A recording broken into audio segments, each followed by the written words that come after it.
Ils ont décontaminé aux alentours de la centrale et donc ils ont beaucoup de déchets végétaux, un important volume. Et donc aujourd'hui ils le stockent à l'extérieur. Donc c'est vrai que s'ils l'incinèrent, ils vont diminuer le volume et donc ils vont pouvoir en plus le conditionner de façon sûre dans des conteneurs, bétonnés. Et donc c'est préférable pour les stocker ensuite plutôt que les laisser comme ça en grand volume à l'extérieur.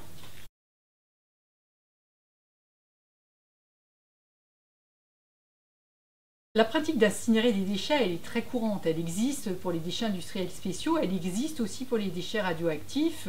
En France, par exemple, on a un incinérateur actuellement spécifiquement pour traiter les déchets radioactifs. C'est à Centraco, donc ça se trouve à côté de Marcoule dans le sud-est de la France.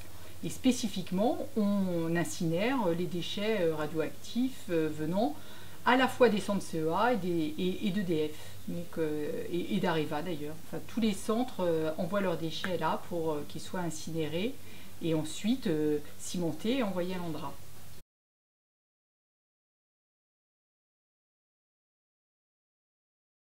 Dans tout système d'incinération, il y a un rejet gazeux. Donc il y a des systèmes de filtration.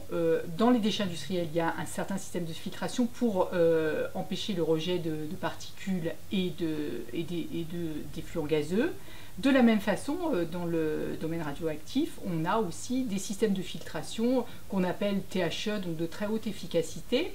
Et tout ça, c'est associé à des normes de rejet spécifiques à la fois pour les éléments chimiques et puis pour les éléments radioactifs.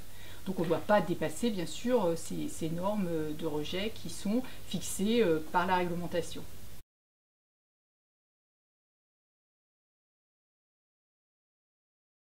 Les arrêtés de rejet sont basés sur des études d'impact, en fait. On calcule l'impact du radioélément ou de l'élément chimique sur l'environnement et sur l'homme, sur l'être humain.